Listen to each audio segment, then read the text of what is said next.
नमस्कार। आज हम दो बहुत ही दिलचस्प रचनाओं पर बात करने वाले हैं। धर्मवीर भारती का क्लासिक गुनाहों का देवता और कांता भारती का उपन्यास रेत की मछली। हाँ, और ये सिर्फ दो किताबें नहीं हैं। ये असल में एक ही कहानी, एक ही रिश्ते को देखने के दो बिल्कुल अलग, कह सकते हैं विरोधी नजरिए हैं। बिल्कुल, एक तरफ आदर्शवाद है, दूसरी तरफ शायद यथार्थ। आज हम इन्हीं की परतें खोलने की कोशिश करेंगे। हाँ, ये समझना कि कैसे प्रेम कभी-कभी सिर्फ प्रेम न रहकर एक अनकही चीख बन जाता है, और कैसे एक ही व्यक्ति एक के लिए देवता और दूसरे के लिए कुछ और।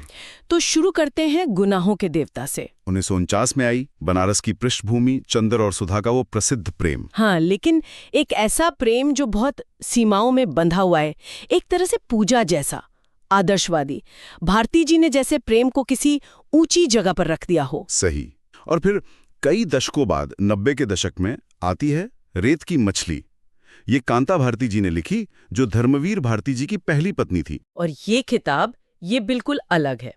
ये एक तरह से आत्मकथात्मक है और उसी चंद्र जैसे पुरुष को, उसके आभा मंडल को तोड़ती है। मतलब देवता नहीं, इंसान। हाँ बिल्कुल, एक इंसान अपनी कमजोरियों, अपनी इच्छाओं के साथ, वो जो गुनाहों का देवता की आदर्श छवि थी, ये उसे सीधी चुनौती देती है। और ये फर्क भाषा में भी दिखता होगा। बहुत ज्यादा। गुनाहों का देवता की भाषा देखें तो कोमल है, साहित्यिक, संवादों में मिठास है। हाँ, रेशमी सी लगती है। बिल्कुल। और रेत की मछली की भाषा वो तीखी है, कभी कभी कड़वी भी। ऐसा लगता है जैसे संवाद भीतर के घावों से निकले हों। ओह, यहाँ प्रेम की विफलता, पुरुष का दंभ, ये सब बिना किसी लाग लपेट के सामने आता है।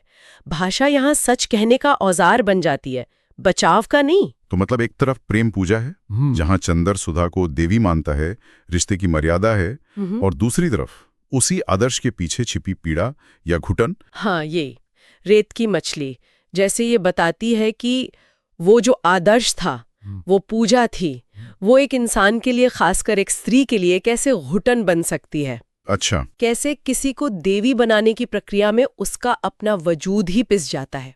जो एक के लिए शायद त्याग था, मर्यादा थी, वो दूसरे के लिए उसके अस्तित्व का ही संकट बन गया। और ये किरदारों में भी झलकता होगा, खासकर स्त्री किरदारों में।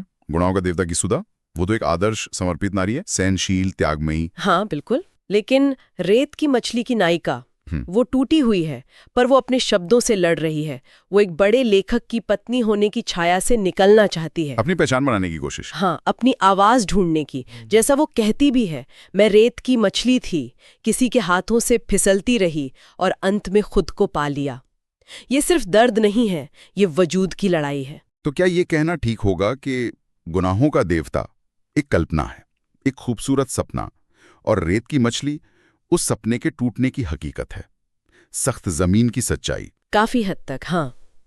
धर्मवीर भारती का लेखन आदर्शवादी है, भावुक है। प्रेम वहां एक तपस्या जैसा है। और कांता भारती? उनका लेखन वो उनके जीवन के अनुभवों से निकला है, उपेक्षा से, दर्द से।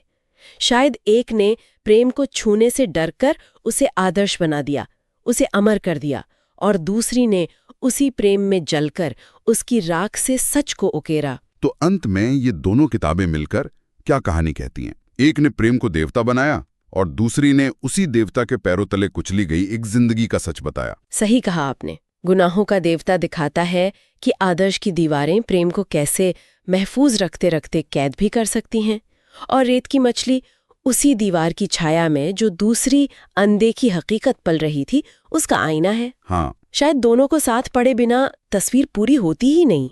बिल्कुल।